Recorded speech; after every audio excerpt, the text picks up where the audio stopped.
Oi, gente, tudo bem? Meu nome é Tailândia Pereira de Sá. Eu sou tutora mediadora presencial da disciplina de Técnicas de Produção Animal. Então, para mim, está sendo um grande prazer poder ter esse contato com vocês, mesmo que à distância, né? Mas eu fiquei super feliz porque a gente vai ter um momento presencial, mesmo que obedecendo todas as regras sanitárias para prevenção do Covid, né? Que é necessário o uso de máscara, o uso de álcool em gel, mas nós iremos ter esse contato, fiquei super contente. Então, nós iremos trabalhar esse período com essa disciplina maravilhosa, tá? Vocês vão gostar bastante. E eu queria um pouquinho falar sobre minha formação, tá? Eu sou médica veterinária, sou graduada pela Universidade Federal do Piauí e eu também atuo em práticas docentes, né? Eu sou professora da Escola Técnica aqui de Guadalupe, que é o Centro Estadual de Educação Profissional Rural Frei José Apicella, onde eu leciono disciplinas voltadas ao técnico de agropecuária, ao técnico de zootecnia e ao técnico de agroindústria. Também sou responsável pelo setor de suinocultura e avicultura aqui da instituição. Também eu desenvolvo atividades voltadas para a saúde pública. Eu sou coordenadora da vigilância sanitária aqui do município, tá? E dos agentes de controle de endemias, tá certo? E também sou tutora, né? Sou integrada aqui ao Senar como tutora presencial da disciplina voltada ao curso de técnico em agronegócio. Então, gente,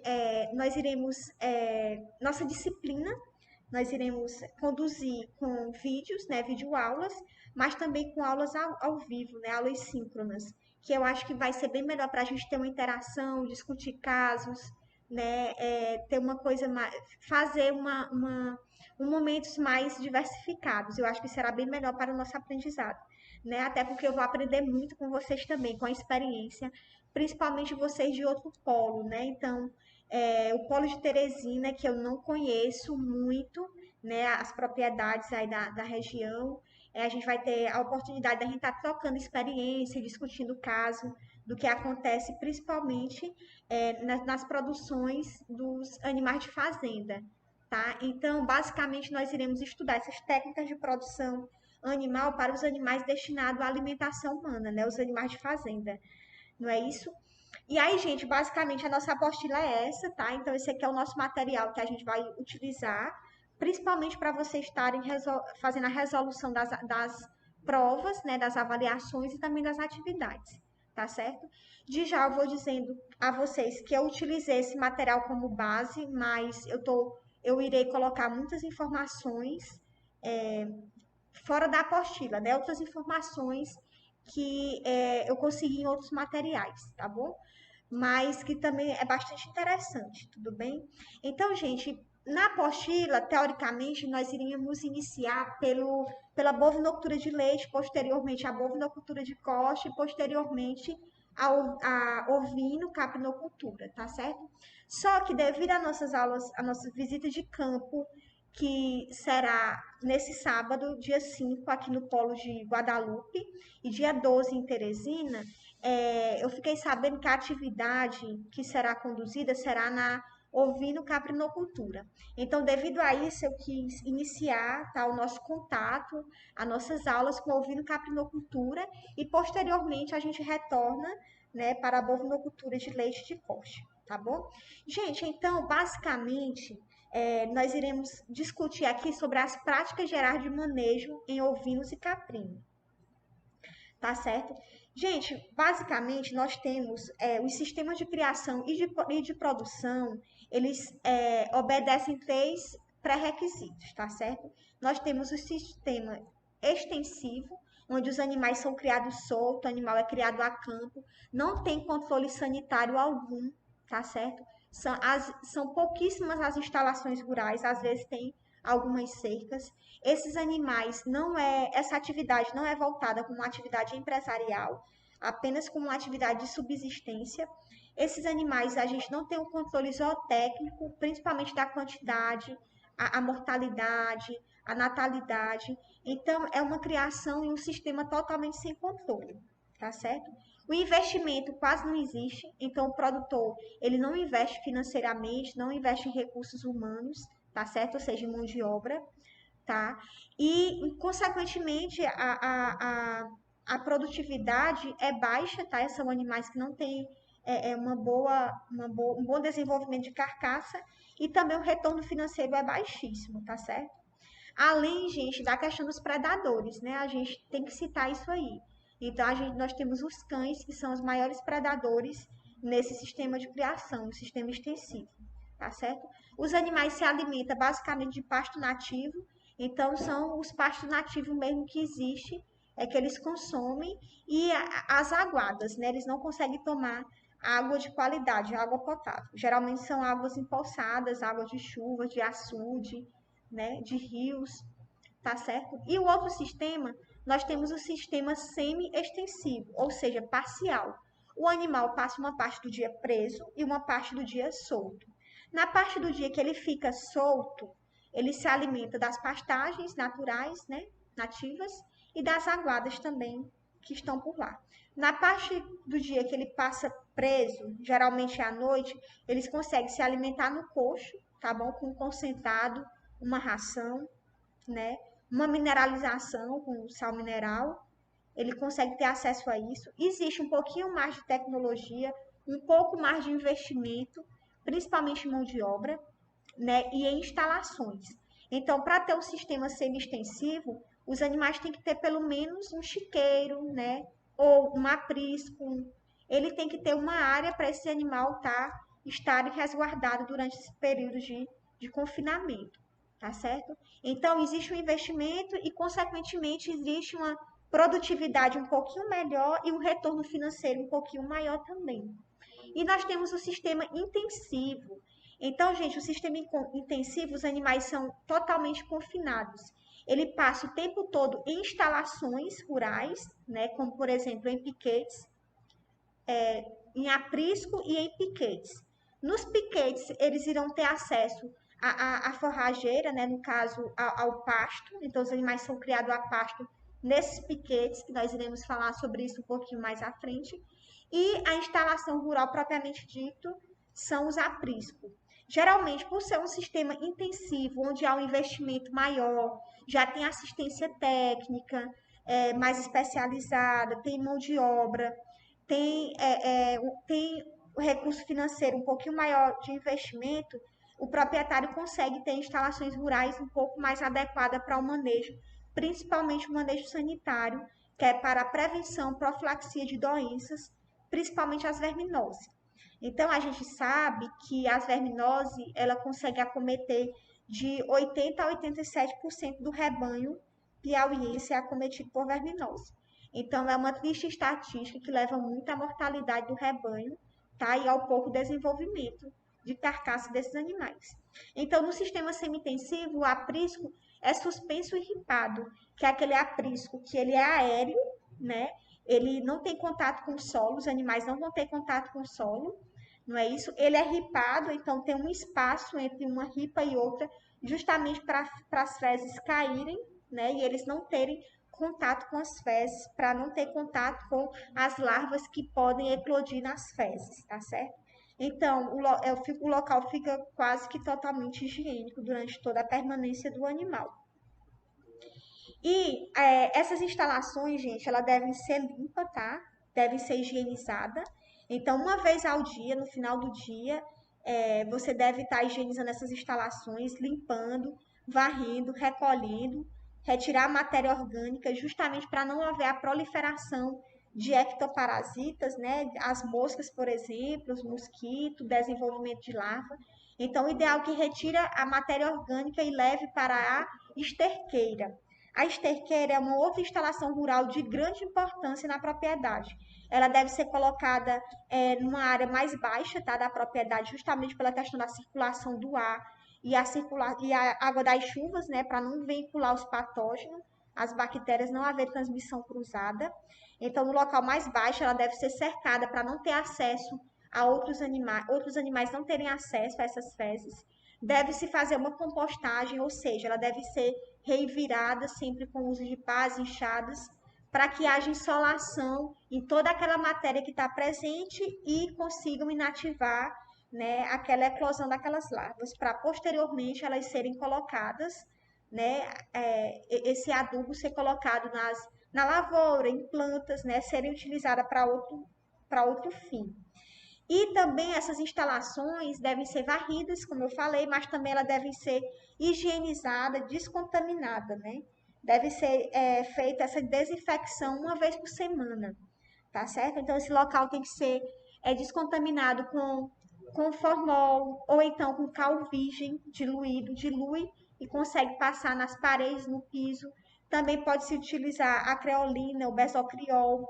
E seria interessante também que na entrada de cada aprisco tivesse um pé dilúvio, ou seja, um local onde vai ficar uma água empoçada, uma água com produto antisséptico, para quando o animal retornar da pastagem ou do campo, de alguma área que eles estejam pastejando, ele descontaminar os cascos para adentrar nas instalações, para evitar doenças, principalmente de laminite e pododermatite nesses cascos, principalmente das ovelhas, gente.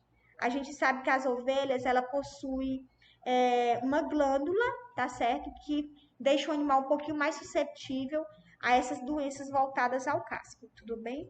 Já outros utensílios dessas instalações rurais, como coxos, bebedouros e os saleiros, eles devem ser de plástico, preferencialmente, que facilite a higienização, a lavagem, e também eles devem ser colocados fora do aprisco, numa área fora, e também eles devem ser aéreo, né, suspenso, e justamente para quê? Por conta da umidade, e eles devem ser suspensos numa altura acima da cauda do animal, para o animal não defecar dentro desse utensílio e contamine aquele alimento, aquela água, a ração, né, o concentrado ou sal mineral.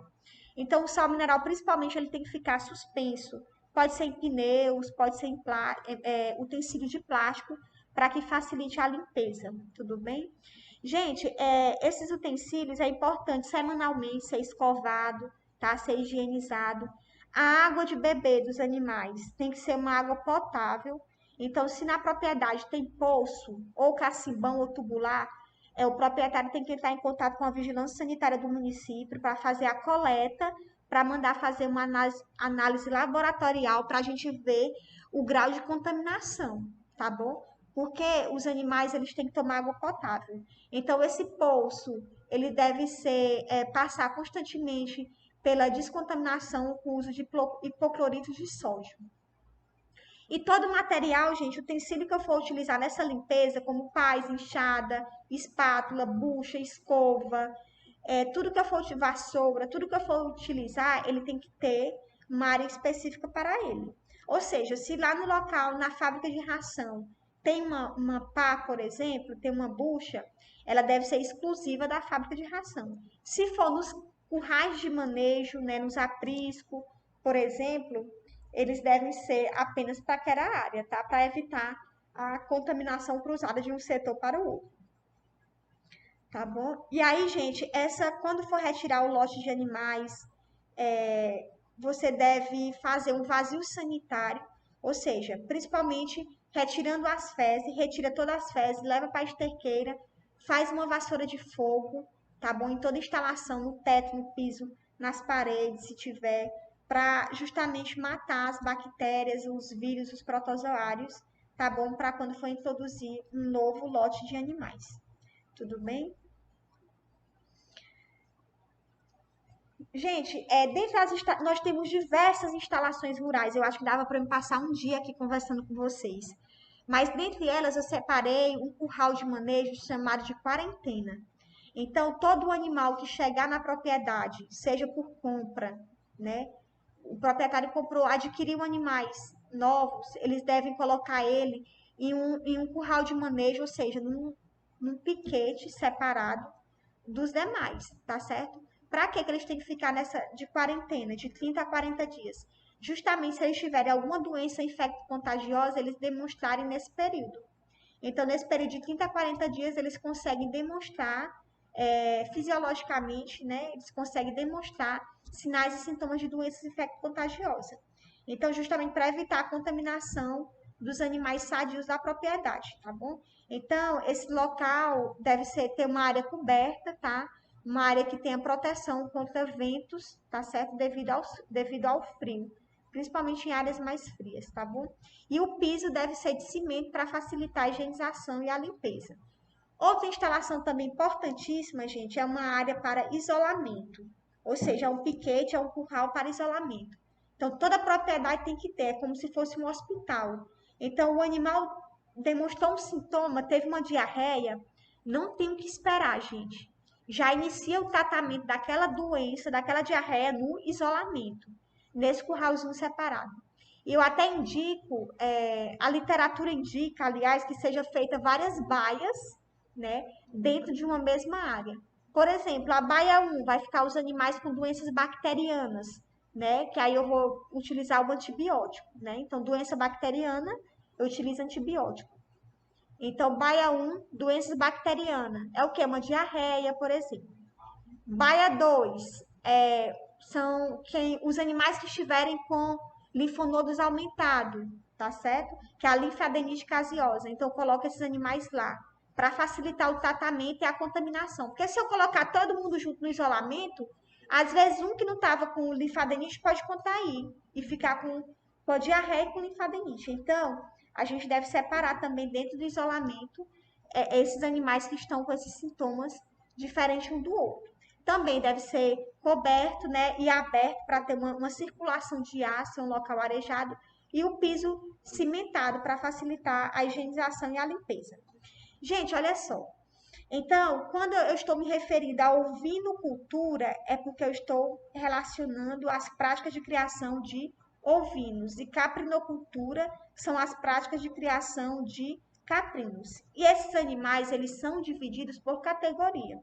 Então, do nascimento até 7 meses de vida, eles são considerados cordeiros.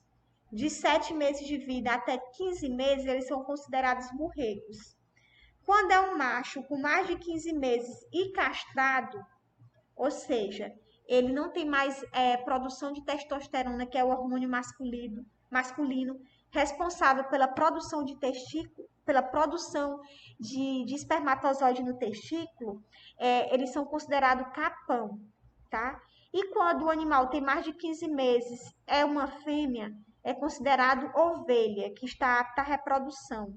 E quando o animal ele não é castrado, ou seja, ele é inteiro, ele tem os testículos na bolsa escrotal, então ele tem produção de testosterona, ele pode ser considerado um reprodutor quando ele tem mais de 2 anos, ele é classificado como um carneiro, tá certo? Nós iremos ter uma aula de reprodução, nós iremos detalhar direitinho cada especificação, tudo bem? Gente, mas assim, quais seriam as principais diferenças entre os ovinos e caprinos? Então, na prática, no dia a dia, se torna um pouquinho mais fácil, né? O produtor, que geralmente não cria apenas uma cultura, apenas ovinos ou apenas caprinos, às vezes, a grande maioria das vezes, principalmente na realidade que eu conheço, eles criam as duas espécies, né? De ovinos e caprinos misturados com o mesmo manejo, não é isso? E aí, as principais diferenças, a que eu acho mais fácil é a cauda, tá?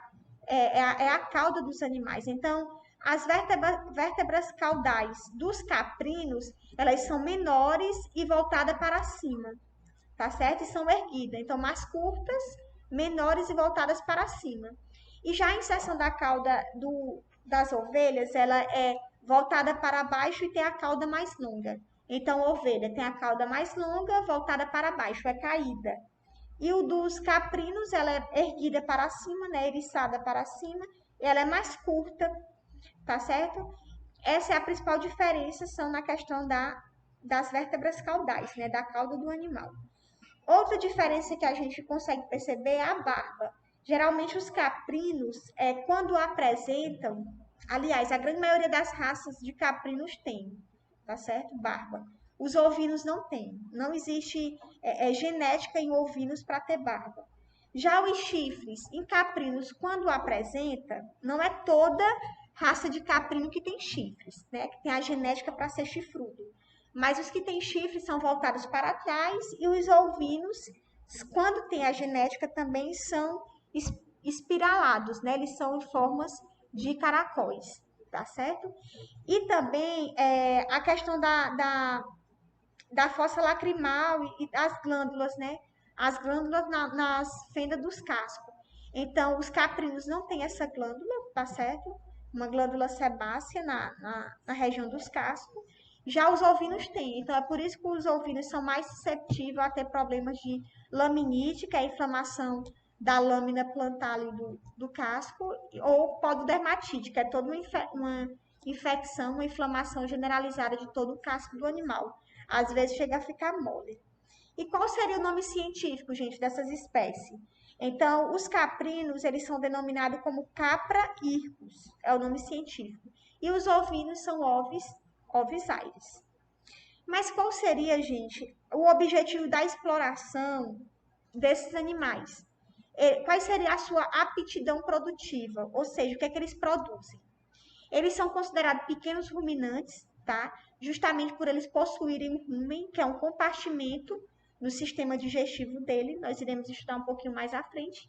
Eles são considerados pequenos ruminantes justamente para a gente poder fazer um balanceamento na hora do manejo nutricional. Então, são animais que devem ser criados a pasto, eles têm que comer pasto, nessa fonte de fibra, e pode comer, ingerir concentrado? Pode, mas em menores quantidades. Então, o objetivo, esses animais, eles são criados para produzir carne, produzir leite, produzir pele ou produzir lã. Sendo que é mais comum produzir lã as ovelhas, né? Os ovinos. Os ovinos produzem mais lã, tá? Principalmente de forma industrial e comercial. Os caprinos é relacionado à raça, né? O caprino leiteiro, nós temos a raça Assane. Assane é um caprino leiteiro. Sendo que aqui na nossa região não é muito comum, pelo menos aqui em Guadalupe, não é muito comum ter esses animais, né, leiteiros, né? A criação desses animais de leite. Então, o que é mais comum aqui são animais para produzir carne e pele. Geralmente, não produz-se leite de caprino para o consumo humano, né? Para ser beneficiado, para ser processado, né? Fazer queijo. Não é feito aqui na nossa região. É mais, a gente tem a maior presença de animais que produzem carne, como o exemplo o boé. Então, uma raça caprino boé, nós temos uma raça de caprino produtora com aptidão para produzir carne, nós temos o boé. E os ovinos com a produção de leite, nós temos o Lacaune, tá certo? Temos produtora de carne, Santa Inês e Doppler, e produtora de lã, nós temos o Merino e a Crioula, que geralmente são no sul do Brasil. Então, no sul do Brasil é produzido mais animais lanados, né? E por a região ser mais fria, ter um clima mais adequado, que favorece o bom desempenho dessa raça. E na nossa região, aqui a região Nordeste, são preferencialmente os animais deslanados devido às condições climáticas que nós temos, né? Que nós temos muito calor, né? Temperaturas elevadas, e esses animais não iriam conseguir ter um conforto térmico, ter um bem-estar e conseguir produzir os seus produtos com qualidade e com alta produtividade, tá bom? Então é por isso que esses animais lanados são produzidos mais no sul do Brasil. Gente, eu falei na produção de leite, mas assim, aqui no Nordeste existem estados, né, como o Ceará, que consegue produzir leite de cabra, principalmente para a produção de queijos, tá bom? Eles conseguem produzir sim. Eu falei aqui um pouquinho da nossa realidade aqui de Guadalupe, tá bom? A gente não tem essas raças produtoras de leite, porque é mais cultural aqui para a gente o consumo do leite de vaca. E nós temos, gente, as raças mistas ou de dupla aptidão, que são aquelas raças que conseguem produzir mais de uma função, né? Como, por exemplo, o anglo-nubiano é uma raça que produz carne e produz leite. Gente, agora nós falando um pouquinho sobre o manejo nutricional. Relacionando ao manejo de criação, ao manejo de produção desses animais, nós temos o manejo nutricional, que é relacionado com a produção de alimentos, né, de ração, tá certo? É o manejo nutricional, que respeita muito a exigência da espécie. Nós temos o manejo reprodutivo, que está relacionado à reprodução, à perpetuação daquela espécie, desenvolvimento daquela raça, daquelas características. Nós temos também o manejo sanitário, que é o manejo de profilaxia e prevenção de doenças, tá bom? Nós iremos falar um pouquinho sobre eles, tá bom? Gente, o manejo nutricional dos ovinos e caprinos, esses animais, por serem pequenos ruminantes, eles devem ser criados a pasto. Ou seja, esse animal tem que ter uma fonte de pasto, né?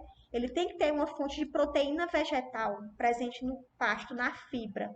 Então, eles podem estar se alimentando dos pastos nativos ou pastos cultivados, né? Como as capineiras. Eles podem estar se alimentando dos ramos, arbustos e palhas, né? Que são os volumosos de modo geral. Água e sal mineral tem que ser à vontade na propriedade, tá certo? Água potável. E o sal mineral sempre, o saleiro tem que estar abastecido, porque esses animais, eles têm uma exigência para esses macro e micro minerais. Tudo bem? Eles, sendo que os concentrados, né, as rações à base de grãos, por exemplo, eles têm, a gente tem que ter um pouquinho de cuidado na hora de estar administrando. Então, tem que ser um alimento totalmente balanceado para evitar timpanismo no animal, problema digestivo, né? Timpanismo, que é a produção de gás, também a cetose, que são acidoses, e a enterotoxemia, que é uma doença que causa morte súbita do animal, tá bom? Então, a gente vai ver na aula de sanidade que é por isso que a gente tem que administrar uma vacina contra as clostridiose, justamente para estar evitando a enterotoxemia.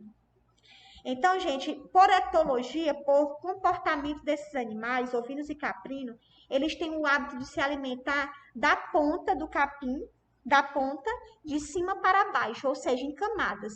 Eles preferem os pastos mais molinhos, mais verdes, né, mais novos, que são mais nutritivos, né, são mais frescos.